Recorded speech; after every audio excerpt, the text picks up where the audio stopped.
Comece o dia bem informado com a equipe de jornalismo da Verde Vale FM. No ar, Jornal Verde Vale. 6h32. Olá, muito bom dia para você. Primeiro dia do mês de abril, ano 2025. Hoje é terça-feira.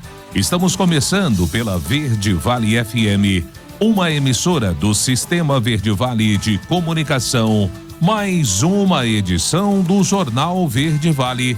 Aqui comigo na bancada, Daliana Oliveira. Muito bom dia. Muito bom dia para você, Wesley. Um ótimo dia para você também que acompanha o Sistema Verde Vale de Comunicação. Agora em Mineiros faz 21 graus. A máxima prevista para essa terça-feira pode chegar até os 31 graus. De acordo com o Clima Tempo, o dia deve ser de sol com algumas nuvens e chuva passageira. À noite, muitas nuvens, mas o tempo deve ficar firme. A umidade relativa do ar fica entre 48% e 100%. Agora você confere os destaques das últimas 24 horas. Jornal Verde Vale. Petrobras reduz preço do diesel em 17 centavos a partir deste dia 1º de abril. A alíquota do ICMS sobre compras internacionais sobe para 17% para 20%. Polícias terão acesso a câmeras de monitoramento de trânsito em Goiânia. Reajuste de servidores federais será pago em maio, é o que garante o governo. Justiça suspende resolução que autoriza farmacêuticos a prescreverem medicamentos. Com ato de pré-candidatura e encontros na agenda, Caiado embarca para Salvador nessa terça-feira. Brasil pode suprir até 30% das compras anuais de carne bovina do Vietnã. Caixa já concedeu mais de 500 milhões de reais no consignado para a CLT. Os detalhes destas e outras notícias você vai conferir a partir de agora, aqui no Jornal Verde Vale. A notícia em primeira mão. Jornal Verde Vale. Jornal Verde Vale. Verde Vale. Notícias do Brasil. 6h34. Uma ótima manhã de terça-feira para você. Sejam todos bem-vindos e bem-vindas a mais uma edição do Jornal Verde Vale. A Petrobras anunciou nesta segunda-feira a redução de 17 centavos por litro no preço do óleo diesel A, utilizado na produção do óleo que chega aos consumidores. A diminuição de 4,6% passa a valer a partir de hoje, terça-feira. O anúncio foi feito pela presidente da estatal, Magda Chambriard, durante o lançamento de um programa para aquisição de crédito de carbono na sede da companhia no Rio de Janeiro.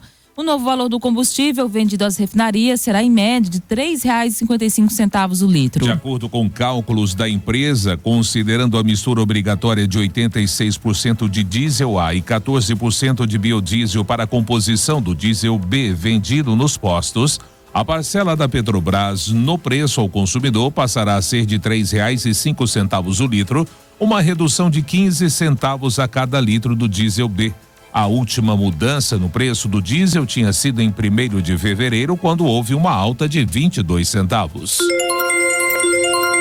A alíquota do imposto sobre a circulação de mercadorias e serviços cobrado no recebimento de compras internacionais subirá de 17% para 20% a partir de hoje em 10 estados. O aumento foi aprovado pelo Comitê Nacional de Secretários de Fazenda, Finanças, Receita ou Tributação dos Estados e do Distrito Federal, com Cefaz, em dezembro do ano passado.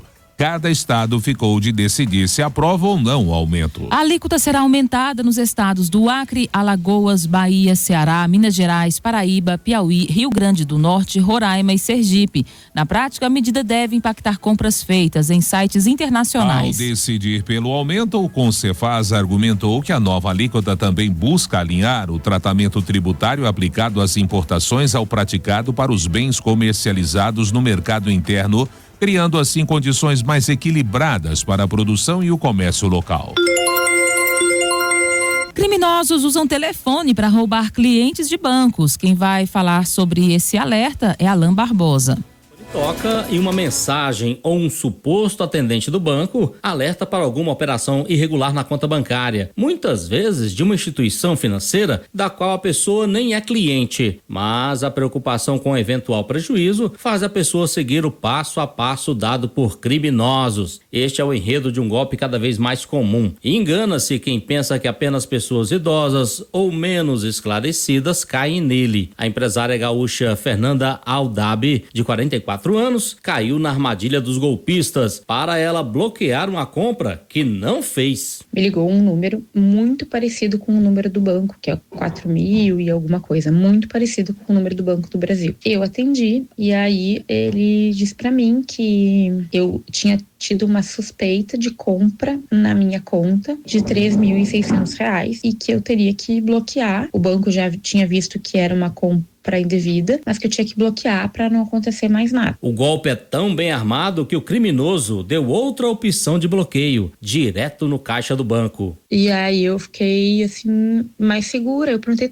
qual é a agência mais próxima do Banco do Brasil para eu ir? E aí ele me disse uma agência que não era muito próxima, e depois, não, tem uma outra mais próxima. Mas como que ele sabia qual era o meu endereço? E aí, quando eu vi a agência, eu vi que era no Hospital de Clínicas, que é próximo à minha casa. E aí eu me senti segura, tipo, eu vou, né, não vai ter uma pessoa armada, é o Hospital de Clínicas, ele tá me mandando pra um caixa do Banco do Brasil, né, e eu tava nervosa, com medo que, né, o golpe ficasse maior. Cheguei lá, ele foi me orientando e pediu, eu preciso ver a tela pra te ajudar, nananã. E aí eu fui fazendo, aí na hora depois que eu me dei conta, porque tu é enganado, tu é muito enganado, assim, tu não percebe. E aí ele começou, na verdade, depois eu me dei conta que eu liberei acesso para banco, para usar o computador e para um outro celular, porque o que eles me disseram do golpe era exatamente o que eles iam fazer. Os criminosos rasparam todo o dinheiro e investimentos de Fernanda. Ela recorreu de forma administrativa à instituição para ser ressarcida, mas o pedido foi negado. A advogada especialista em direito do consumidor,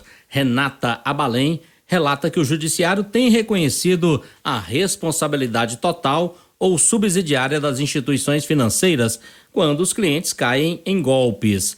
Antes, a decisão majoritária era o prejuízo ficar só com o cidadão. Alguns julgados mais recentes têm dado pela exclusiva responsabilidade do banco. Nesse caso, veja, o golpista sabia o endereço da correntista. Olha o perigo. Nós temos alguns casos sobre o golpe do motoboy, que o motoboy ia até a casa dos idosos e muitas vezes esses idosos convidavam os golpistas para entrar e estavam sozinhos. Veja o perigo, veja a responsabilidade do banco quando não cuida bem dos nossos dados, né? Então, o entendimento hoje é, a depender do golpe, o banco é totalmente, unicamente responsável por devolver o dinheiro do correntista e, em alguns casos, indenizar o correntista. Levantamento do Serasa e do Datafolha revelou que 50,7% dos brasileiros foram vítimas de fraudes em 2024, um aumento de 9 pontos percentuais em relação a 2023. 54,2% das vítimas afirmaram ter perdido dinheiro. As instituições financeiras têm emitido alertas aos clientes. O Banco do Brasil, por exemplo, mantém uma página na internet orientando os clientes sobre os principais golpes aplicados no país e como agir diante de ações criminosas.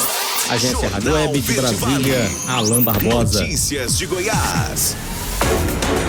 6h41. A Polícia Civil de Goiás cumpriu no último sábado um mandado de internação contra uma adolescente acusada de cometer um ato infracional análogo ao homicídio triplamente qualificado. De acordo com as investigações, a jovem aqueceu 1 litro de óleo e derramou o líquido fervente no ouvido do tio, de 43 anos, enquanto ele dormia. O caso aconteceu na cidade de Uruaçu. Segundo a polícia, o ato teria sido motivado por desentendimentos entre a vítima e a adolescente que moravam na mesma casa devido ao suposto envolvimento dela com pessoas de má índole. O caso está sendo tratado como homicídio qualificado por futilidade, meio insidioso e cruel e uso de recurso que impossibilitou a defesa. A vítima foi atendida inicialmente em um hospital de Uruaçu, mas devido à gravidade do quadro foi transferida para um hospital de Goiânia. O homem não resistiu aos ferimentos causados pelas queimaduras e morreu no último dia 28. Polícias terão acesso a câmeras de monitoramento de trânsito a partir desde ontem, segunda-feira, na capital Goiânia. A capital inaugurou a sua nova central de controle operacional na sede da Secretaria Municipal de Engenharia de Trânsito, a qual vai permitir o acompanhamento do fluxo em tempo real, bem como a integração das informações com bancos das polícias federal, civil, militar e guarda civil metropolitana. A nova central contará com cerca de 300 equipamentos de monitoramento instalados ao longo das vias da capital, além de 100 câmeras PTZ com rotação de 360 graus. A expectativa é de que o sistema se expanda para até 20 mil câmeras com reconhecimento facial nos próximos anos, conforme planejamento anunciado pelo prefeito Sandro Mabel. O prefeito também adiantou que a central será essencial para agilizar intervenções em acidentes e congestionamentos, consequentemente promovendo melhorias na fluidez do trânsito e priorizando o transporte coletivo na região metropolitana. O governo cria prêmio para estimular mulheres na ciência e também na inovação. Quem vai falar sobre essa reportagem é Pedro Henrique Rabelo. 20 projetos chegaram à reta final do programa do governo de Goiás, Goianas na Ciência e Inovação. Todos eles criados por mulheres, como a Luciane, que criou um aplicativo para ajudar as mamães. A Mamãe Pingo é uma startup que apoia mães, pais e cuidadores a impulsionarem o desenvolvimento das crianças de 0 a 5 anos com ferramentas personalizadas e também confiáveis. Isso diminui o tempo da mãe, para a mãe ter mais tempo para ficar com a criança ou para cuidar de si também. Nós entregamos respostas que ela gostaria de perguntar para o pediatra, ela pode perguntar para nós. Inovação legitimamente goiana é o que criou a Vitória, que sentiu uma necessidade no seu dia a dia com as filhas e fez isso virar negócio. Nós somos um marketplace que conecta fornecedores de eventos a pessoas que organizam festas. Eu, como mãe, todos os anos tinha que fazer festinha para as minhas filhas, e aí eu senti essa necessidade de ter os fornecedores centralizados em um só lugar por conta de ter que sair pesquisando, perder contato, e aí eu tive essa ideia, comecei a pesquisar sobre o mercado, encontrei uma grande oportunidade e aí a gente deu início. O programa Goianas na Ciência foi desenvolvido pela Secretaria de Estado da Ciência, Inovação e Tecnologia. E para incentivar cada vez mais a participação e a entrada de mulheres nesse mundo, foram distribuídos 10 prêmios, no valor de R$50 mil cada, para as melhores colocadas. A gente está falando para as empreendedoras, então mulheres que estão com ideia inovadora para empreender. Foi desenhado um programa junto com o Hub Goiás só para mulheres empreendedoras que têm ideias maravilhosas, inovações e negócios diversos. E aí nós estamos investindo R$500 mil, ou seja, 10 premiações de R$50 mil para estimular. A primeira-dama criou o programa Goianas na Ciência e Inovação em 2023 e fez questão de estar presente na cerimônia de premiação. É mostrar que o Goiás Social também é tecnológico, o Goiás Social também é inovação. Para participar da próxima edição, as mulheres interessadas devem ficar atentas nos sites e redes sociais do Hub Goiás e da Secretaria de Ciência, Tecnologia e Inovação. A oportunidade será por meio de edital. Pedro Henrique Rabelo, da Agência Brasil Central. Jornal Verde Vale. Esportes. 6h45. E o elenco do Flamengo se reapresentou com uma novidade na manhã desta segunda-feira após o empate contra o Internacional. 7 meses depois da grave lesão no joelho esquerdo, Pedro foi liberado pelo departamento médico e voltou a treinar com o grupo no Ninho do Urubu. Pedro ainda cumpre um cronograma individualizado, mas já não consta mais na lista de jogadores no departamento médico. A expectativa é que ele volte a jogar pelo Flamengo em abril, como revelou o técnico Felipe Luiz após o jogo contra o Inter no sábado. E o Botafogo anunciou nesta segunda-feira a contratação do atacante Gonzalo Mastriani, do Atlético Paranaense. O uruguaio chegou ao Rio de Janeiro na última quinta-feira para realizar os exames médicos e assinar o contrato, que é de empréstimo até o fim da temporada, com opção de compra. Regularizado no bid da CBF, Mastriani já pode inclusive estrear pelo clube carioca. O atleta deve iniciar as atividades com o elenco de Renato Paiva ainda nesta semana. Mesmo com a eliminação na terceira rodada do Master 1000 de Miami, quando foi derrotado pelo australiano Alex de Minaur, João Fonseca segue em sua ascensão no tênis. Agora, colocado no ranking da ATP na posição de número 59, a sua melhor posição na carreira, ele já faturou mais de R$2.340.000 nesse ano, em premiação pelo desempenho nos torneios. Em Miami, o brasileiro embolsou pouco mais de $60 mil com desempenho, cerca de R$348 mil na cotação atual. A quantia fez o montante de prêmios do ano passar da casa dos R$2 milhões. Tudo isso ainda no primeiro trimestre de 2025. Jornal Verde Vale. Agronegócios. 6h47. O mercado do milho teve um dia de intensa volatilidade na Bolsa Brasileira nesta segunda-feira. O mercado observou os bons ganhos registrados pelos futuros do cereal na Bolsa de Chicago, ao mesmo tempo em que segue de olho na safrinha e na baixa do dólar frente ao real nessa primeira sessão da semana, tentando se equilibrar entre todos esses fatores. Assim, a segunda-feira terminou com leves altas entre os contratos mais negociados, com o maio valendo R$ 77,68 e o setembro valendo R$ 71,55 por saca. Ao longo do dia, as cotações chegaram a operar no vermelho. O que também limitou os ganhos na Bolsa Brasileira foi a nova baixa do dólar frente ao real. A moeda americana perdeu 0,94% e fechou o dia com R$ 5,71. O mercado, que já vinha aguardando pelo aumento da área de milho nos Estados Unidos para a nova temporada, encontrou suporte nos estoques trimestrais de milho alinhados às expectativas e nas altas do trigo registradas neste primeiro pregão da semana. O Departamento de Agricultura dos Estados Unidos trouxe ontem o seu primeiro boletim com as primeiras intenções oficiais de plantio para a safra 25-26 e confirmou a expectativa do mercado de área menor de milho, estimada em 38,57 milhões de hectares. A notícia em primeira mão. Jornal Verde Vale. Agora, na Verde Vale, os comentários de Alexandre Garcia. Bom dia. Em primeiro lugar, eu peço desculpas pela voz. Mudança de tempo aqui em Portugal me deu uma pegada na garganta. Bom, mas eu vou começar por um assunto que deve estar tirando o sono de muita gente aqui no Brasil, de muita autoridade. É que os americanos acabam de anunciar uma sanção econômica pesada sobre 6 autoridades topo da segurança e da polícia de Hong Kong, que agora é China, né? Já foi Reino Unido há alguns anos. Eles perseguiram 19 pessoas militantes pela democracia, 4 dos quais estão refugiados nos Estados Unidos e um é cidadão americano.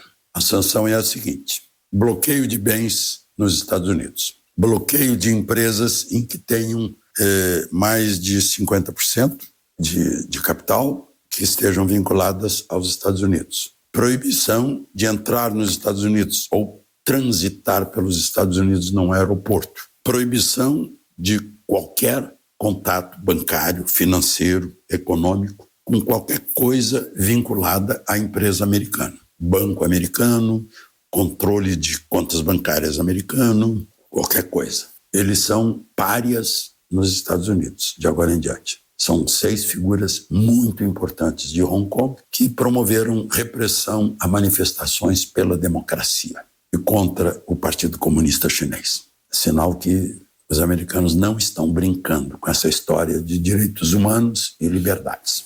Bom, em segundo lugar, o Estadão deu e pesquisou, pé de meia que o governo está anunciando agora e tal, é R$200 por mês para aluno do ensino médio que comprove necessidade e R$1.000 por ano. Dá 9.200 por aluno, com dinheiro dos nossos impostos. A gente está pregando com isso a ideia de mercenário, né? O sujeito estuda é por seu próprio bem, mas ele agora vai vender a aplicação dele no estudo, no ensino médio. Só que o Estadão descobriu o seguinte: tem mais gente recebendo pé de meia que aluno matriculado na escola. Numa escola da Bahia, por exemplo, em Riacho Fundo, tem uma única escola do ensino médio. Tem 1.024 alunos. Em fevereiro, pagaram para 1.231. E não foi pouco. E agora, o que está havendo? 207 a mais para receber, além dos alunos que estão matriculados, 20% a mais. A Secretaria de Educação da Bahia acha que tem 1.677. O MEC acha que tem 1.860. Tudo diferente, não bate. Os órgãos de governo não sabem sequer o número de alunos da escola pública. No ano passado, essa escola pagou 1.750.000 de pé de meio. Em Porto de Mós, Pará, 2 escolas, total de alunos 1.382, mas pagaram para 1.687 alunos, 22% a mais. E o Ministério da Educação diz que lá tem 3.105. Como? Se as 2 escolas somadas dá 1.687. Na Atalândia, Minas Gerais, tem uma escola com 317 alunos. O Ministério afirma que estão pagando para 326 e que, na verdade, tem 600 alunos. Meu Deus, é preocupante essa estatística. Está mostrando que a estatística está dando mais alunos que realmente estão na escola. Chegou na hora de checar o dinheiro, não está batendo. E é o dinheiro do nosso imposto. De Lisboa, Alexandre Garcia. Você ouviu os comentários de Alexandre Garcia. Jornal Verde Vale. Verde Vale. Notícias do Brasil. 7h01, já de volta com o segundo bloco do Jornal Verde Vale. O governo federal confirmou que o reajuste salarial dos servidores públicos, que dependia da aprovação do Orçamento Geral da União de 2025, será incluído na folha de abril, com pagamento a ser efetivado em maio. A medida provisória 1286, que consolidou os reajustes salariais de diversas categorias negociados ao longo do ano anterior, será prorrogada no dia 2 de abril por mais 60 dias. Mesmo assim, o governo enviará um projeto de lei para substituir a MP. Enquanto o PL não é aprovado, a MP continua surtindo efeito, informou o Ministério da Gestão e Inovação em Serviços Públicos em nota. Ocupantes de funções e de cargos comissionados também foram contemplados pela medida, mas são válidos a partir de 1º de fevereiro e não de 1º de janeiro. A lei orçamentária anual foi aprovada na semana passada pelo Congresso e aguarda ainda a sanção presidencial para entrar em vigor, o que deve ocorrer nas próximas semanas. O reajuste dos servidores será pago de forma retroativa a janeiro, ou seja, incluindo as diferenças salariais que já deveriam estar sendo pagas desde o começo do ano. E a Justiça suspendeu nesta segunda-feira a resolução que autoriza farmacêuticos a prescrever medicamentos, incluindo aqueles que exigem receita médica. O Conselho Federal de Farmácia ainda pode recorrer. A decisão aconteceu após o Conselho Federal de Medicina entrar com uma ação judicial para anular a nova resolução do CFF. A medida foi protocolada na última quinta-feira. De acordo com a Justiça Federal do Distrito Federal responsável pelo processo, só o médico tem competência técnica, profissional e legal para afirmar um diagnóstico e o tratamento terapêutico. Na ação, o CFM afirma que os farmacêuticos não têm atribuição legal nem preparação técnica médica para identificar doenças, definir tratamentos e medidas para restabelecer a saúde de pessoas acometidas das mais diversas doenças. 7h03. Senadores querem priorizar reforma administrativa ainda este ano. Os detalhes nós vamos conferir nessa reportagem de Yuri Hudson. Senadores querem colocar a reforma administrativa como prioridade para este ano, visando modernizar o Estado e aprimorar os serviços públicos. Esse tema foi debatido em um evento promovido pela Confederação Nacional do Comércio, que reuniu lideranças políticas, empresariais e especialistas. O senador vice-presidente da Casa, Eduardo Gomes, do PL, ressaltou a importância de planejar cuidadosamente qualquer reforma para garantir a eficácia. Nós vivemos num país em que o orçamento é escasso, é preciso buscar a eficiência do Estado. A nossa sugestão é que toda e qualquer reforma seja precedida de um grupo de trabalho que possa dar eficiência e articulação para que essa reforma tenha texto mais prático possível e que converse mais com a realidade brasileira. Já o novo presidente da Comissão Mista de Orçamento, senador Efraim Filho, do União Brasil, afirmou a necessidade de qualificar os gastos públicos para alcançar o equilíbrio fiscal. Orçamento público não pode e não deve ser tratado como dinheiro de ninguém, é dinheiro de todos e por isso precisa se zelar. A palavra da moda, que é equilíbrio fiscal, responsabilidade fiscal, é preciso perceber que ela não se faz apenas pelo lado da receita, também se faz pelo lado da despesa, qualificar o gasto público, diminuir custos, reduzir despesas. A expectativa é que, após as discussões em torno da reforma tributária no ano passado, o Congresso Nacional nacional concentre esforços na reforma administrativa agora em 2025, buscando soluções que promovam a eficiência do Estado. Agência Rádio Web de Brasília, Yuri Hudson. Jornal Verde Vale. Notícias de Goiás. 7h05. A presidente do Sindicato dos Trabalhadores em Educação de Goiás, Sintego, a professora Bia de Lima, afirmou em entrevista nesta segunda-feira que uma greve pode ser deflagrada caso a Secretaria Municipal de Educação de Goiânia não atenda às reivindicações da categoria. Greve é um instrumento que nenhum sindicato abre mão. Contudo, estamos tentando resolver sem precisar chegar nesse ponto, foi o que destacou Bia de Lima. Segundo Bia, o sindicato tem dialogado com a secretária de Educação, Gisele Faria, e com o prefeito de Goiânia, Sandro Mabel, mas ainda não obteve respostas concretas. Como forma de pressionar a administração municipal, o Sintego realizará uma manifestação no próximo dia 10 em frente à sede da secretaria. Ainda de acordo com Bia de Lima, será elaborado um calendário de atividades para a Semana Nacional em Defesa da Educação Pública, que ocorrerá de 22 a 28 de abril. O evento, promovido pela Confederação Nacional dos Trabalhadores em Educação, entidade à qual o sindicato é filiado, contará com uma programação que integrará a pauta nacional às demandas específicas do município de Goiânia.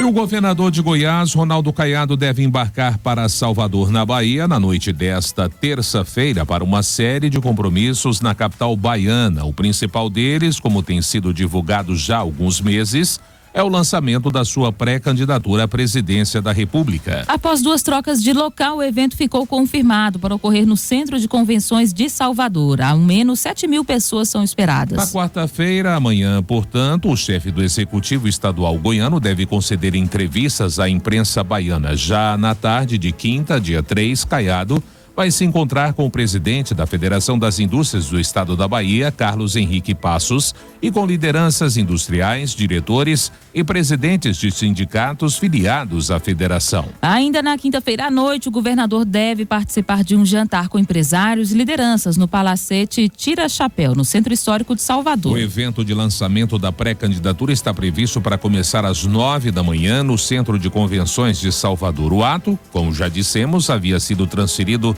para a Assembleia Legislativa da Bahia, mas acabou voltando para o Centro de Convenções. A expectativa da Associação Goiana dos Municípios e da Federação Goiana de Municípios é de que pelo menos 120 prefeitos participem de uma caravana com destino ao evento caiadista na capital baiana. O governo de Goiás lança plano estadual de políticas públicas para refugiados. Quem vai trazer detalhes deste plano é Leandra Matos. A Secretaria de Desenvolvimento Social lançou o primeiro Plano Estadual de Políticas Públicas para Refugiados, Migrantes e Apátridas. O objetivo principal do documento, coordenado pelo Goiás Social, é proporcionar uma execução unificada das políticas públicas entre os órgãos estaduais, facilitando o acesso à informação e a integração dos órgãos municipais e da sociedade civil.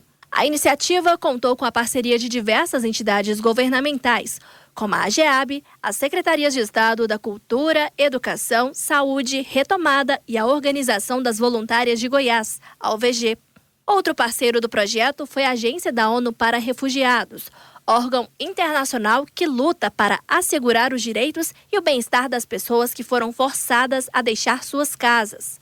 Segundo dados do Observatório das Migrações, o estado de Goiás conta com 19.748 pessoas refugiadas, migrantes e apátridas com registro ativo. As principais nacionalidades são venezuelana, haitiana e colombiana. Goiânia tem a maior parcela desta população, com cerca de 40%, seguida por Anápolis, Aparecida de Goiânia, Valparaíso de Goiás e Rio Verde. De Goiânia, Leandra Matos, da Agência Cora de Notícias. Jornal Verde Vale. Esportes. 7h09. E a seleção brasileira ainda não definiu o técnico da equipe principal. O time nacional está sem treinador após a goleada por 4-1 para a Argentina e a demissão de Dorival Júnior. No entanto, Jorge Jesus aparece como principal favorito para o cargo e grandes nomes da mídia aprovaram o nome do português. Além de Jorge Jesus, outros nomes como Carlo Ancelotti, Felipe Luiz do Flamengo, Rogério Ceni do Bahia, Abel Ferreira do Palmeiras aparecem como treinadores especulados para o cargo de técnico da seleção brasileira.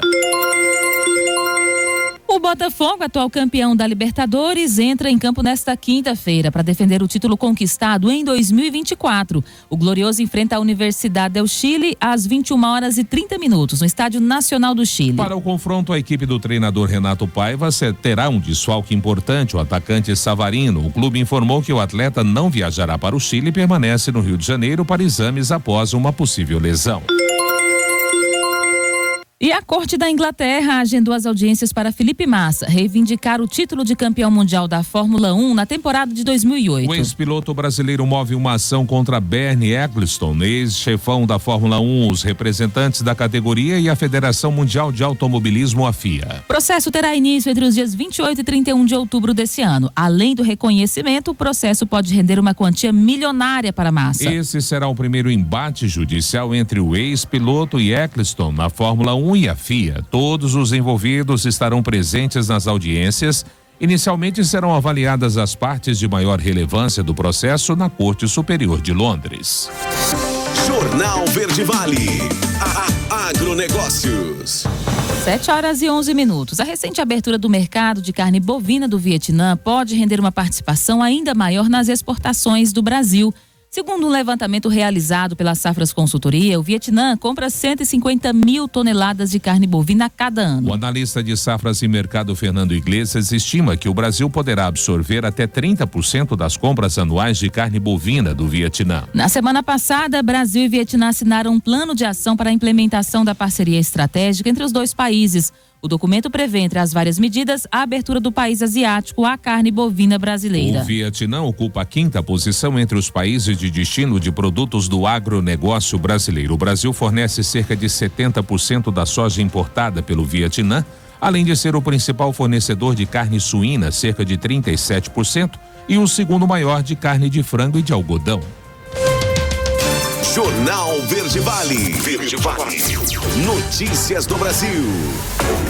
A Caixa Econômica Federal já concedeu mais de 500 milhões de reais do crédito do trabalhador, conhecido também como consignado para a CLT, desde o início da operação no último dia 21 até ontem, segunda-feira. Segundo o banco, foram mais de 40 mil clientes de todos os estados brasileiros, em 3 mil municípios, com empréstimo aprovado. O consignado é um modelo de fornecimento de crédito com juros menores. Nessa modalidade, não há possibilidade de adiar ou suspender o débito, já que o desconto é feito direto na folha de pagamento. Neste programa, o trabalhador pode utilizar como garantia até 10% do saldo do FGTS e 100% da multa rescisória em caso de demissão.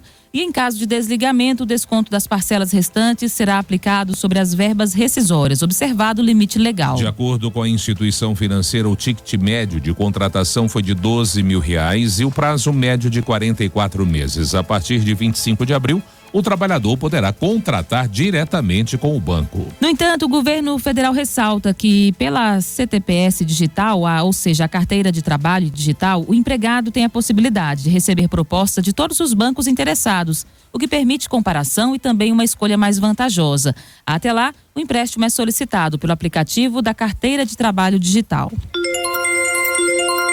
Tentativas de fraudes bancárias no Brasil cresceram 10% no ano passado. Quem vai trazer dados dessa estatística é Bruno Zonta. As fraudes bancárias têm se tornado uma preocupação para os brasileiros. De acordo com um estudo da Serasa Experian, no último ano, mais da metade da população sofreu algum tipo de golpe financeiro. A quantia é 9% maior que a do ano anterior.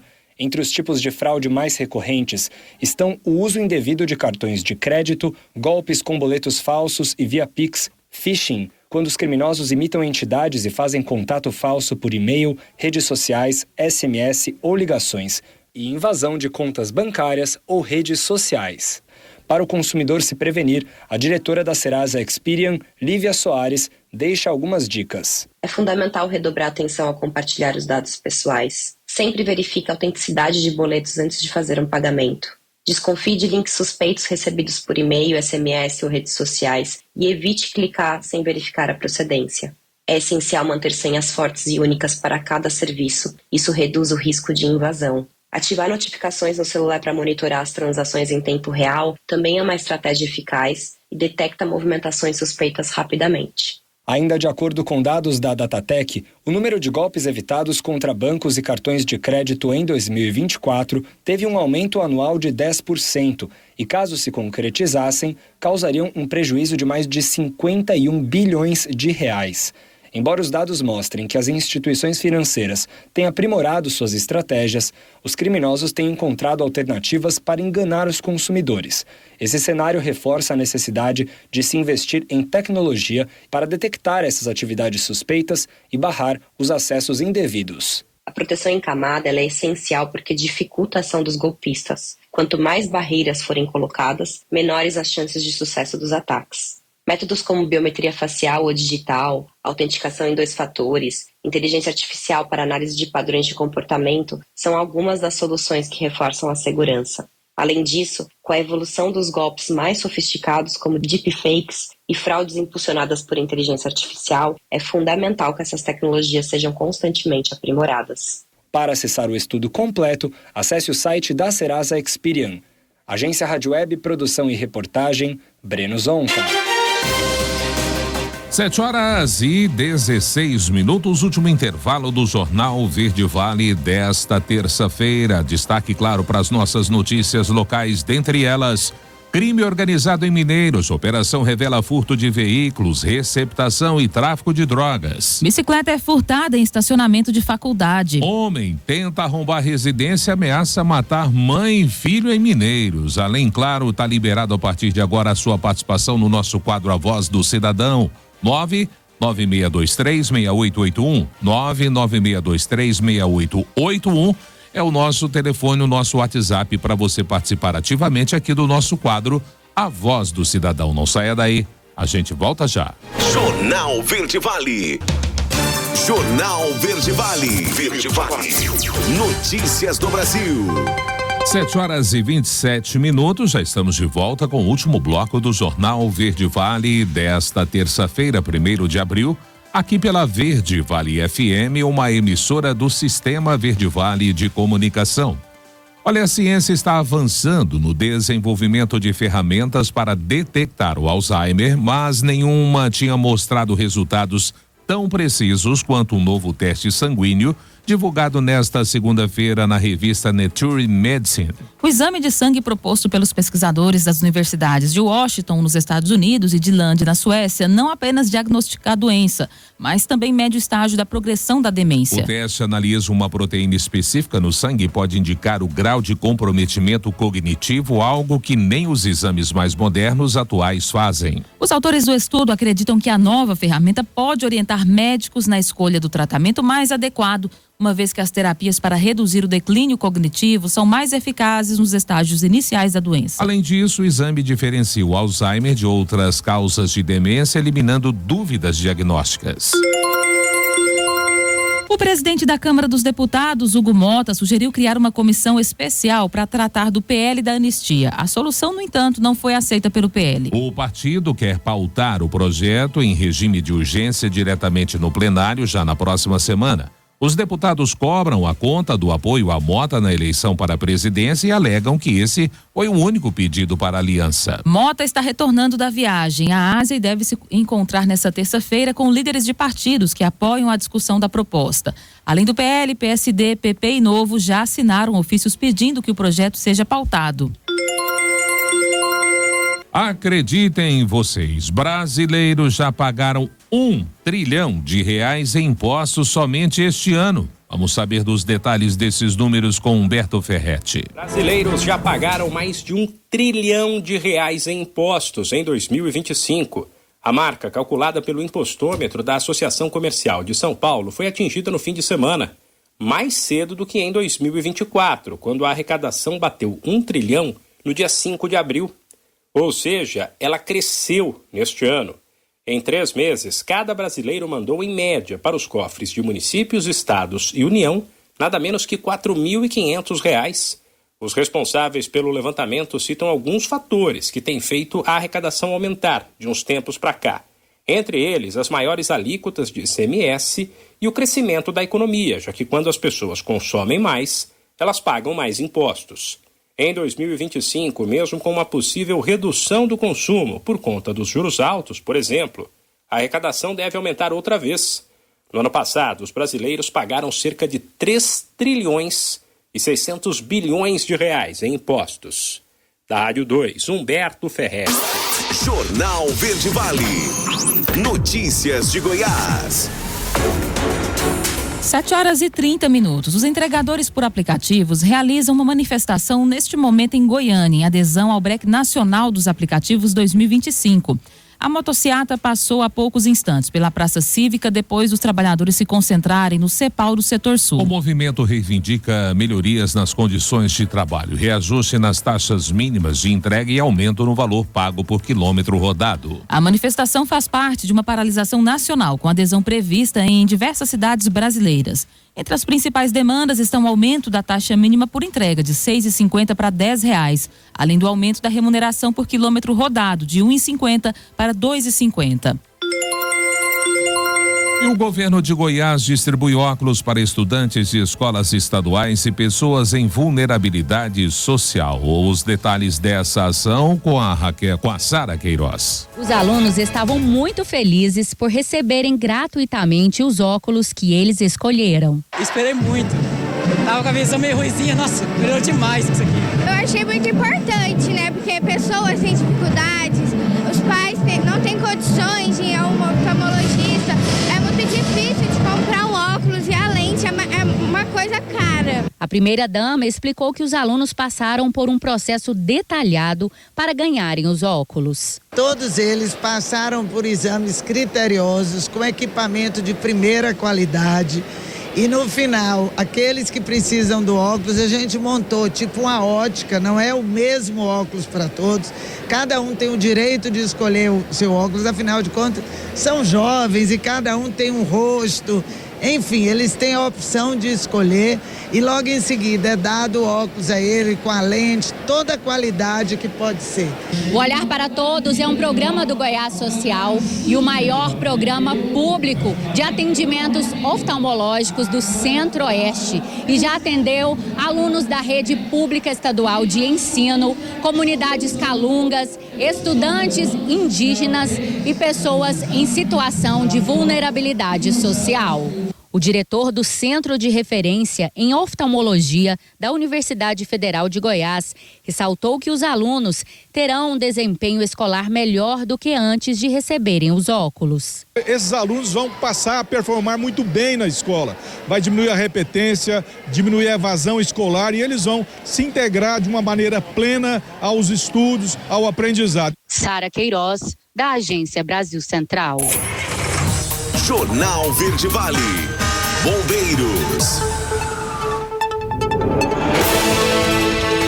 Agora, 7h33, a gente traz para você aqui a parte local da nossa programação, começando com o Corpo de Bombeiros nessas últimas 24 horas, que realizou um total de 9 atendimentos. Entre eles foram 4 ações preventivas, 2 resgates de emergência clínica, um resgate envolvendo ali uma queda da própria altura, outro resgate envolvendo um acidente de trânsito, que na realidade foi uma queda de bicicleta, e um outro resgate envolvendo um outro acidente de trânsito entre um carro e um animal, né? E o destaque dessas últimas 24 horas ficou por conta de um acidente que aconteceu por volta das 1h25 da tarde, lá na BR-364, próximo ao posto 71. O Corpo de Bombeiros foi acionado para fazer o atendimento a esse acidente, que envolvia uma caminhonete e um carro de passeio, uma colisão frontal, onde os 2 veículos pararam fora da pista. O veículo de passeio, após a batida, parou com as 4 rodas para cima e o condutor permaneceu dentro do mesmo. Ao chegarem no local, os bombeiros encontraram já uma outra unidade de ambulância prestando atendimento à vítima. Era uma equipe de ambulância de Cuiabá que estava passando pelo local e acabou parando para fazer o atendimento. A vítima apresentava ali uma fratura no membro superior direito e reclamava de muitas dores na região do tórax. Ela já estava ali com o colar cervical, respirando com auxílio de oxigênio, né? Procedimentos que já haviam sido realizados por essa outra equipe dessa ambulância que passou momentos antes da chegada do Corpo de Bombeiros. Ressalta ainda, né, que a equipe era composta por um médico, uma enfermeira e também o condutor. Diante do fato, foi realizada a estabilização do veículo e, em seguida, o Corpo de Bombeiros entrou para retirar o único ocupante. Após a estabilização e imobilização, colocaram na viatura de resgate e trouxeram aqui para a UPA da nossa cidade, onde a vítima ficou sob cuidados da equipe médica. Já o ocupante da caminhonete, ele não sofreu nenhum ferimento e recusou o transporte, ficando ali no local. A Polícia Rodoviária Federal, inclusive, esteve no local e assumiu a ocorrência, ali fazendo a orientação necessária na pista. Nós tivemos também um outro acidente de trânsito, esse na Avenida das Campinas, ali no setor Leontino, por volta das 13 horas. Foi um acidente envolvendo carro e moto. No local, a equipe se deparou com a vítima, um jovem de 20 anos. Ele apresentava traumatismo craniano, contusão na face e também bastante confusão mental. Diante da situação, foi realizada a limpeza dos ferimentos, imobilização e depois ele foi transportado também para a UPA, onde ficou sob cuidados da equipe médica de plantão. Então foram esses 2 destaques das últimas 24 horas, 2 acidentes, um na BR-364 e o outro aí aqui dentro da cidade mesmo, ali no setor Leontino.